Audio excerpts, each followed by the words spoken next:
Okay na to. Yes na yes. Diba? Okay na. Oh, diba?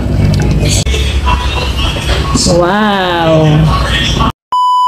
Guys, ito guys yung ulam natin for today's video. Meron tayong papaya, may malunggay, meron tayong fresh gata, kaya kukumama naman ang gagamitin natin. And of course, yung ating mga sangkap at sahog. Hipon yung ilalagay natin para mas malasa. Kaya let's go, lutuin na natin to. Okay, sasala na natin yung ating kawali. Lagyan na natin guys yung ating gata. Sasabay-sabay na natin yan dyan. Ating picados. Sasabay-sabay na natin yan mga picados natin. Yan. Para maluto na rin siya. And of course, yung ating papaya. Ating papaya. Lagyan na natin. Sasabay-sabay na nga po natin para talagang maluto maayos. Even doon ang malunggay, sabay na natin.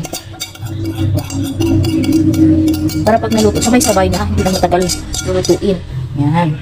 Mamaya yung ating sili. Titimplahan na rin natin ng ating yan.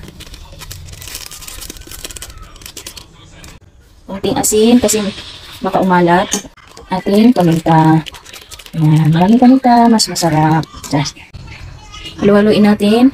Mix lang natin sila. Yan.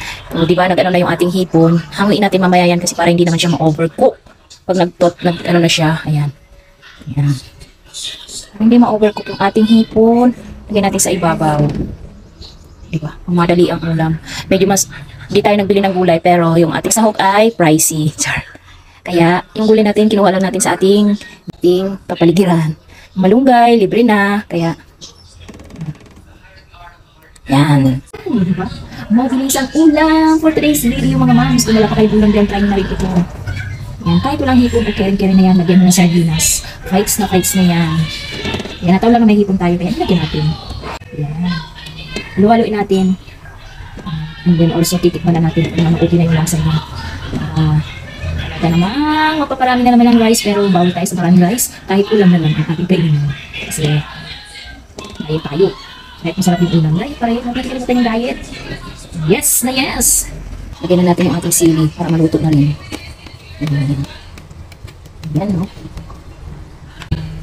So yan guys, haluin lang natin pero hipon natin sa ibabaw lang. Kaya natin maluto yung ating gulay and then fights na. Tikman natin. Tikman natin. Malasa. Very malasa na. Sakto may anghang. Yan. Okay ka ayaw. Okay na to guys. Ayan. Tuyo na siya. Tirahan natin ng konting sarsa-sarsa. Of course, may pasiling green pa yan. Yan. Luto-lutuin muna natin.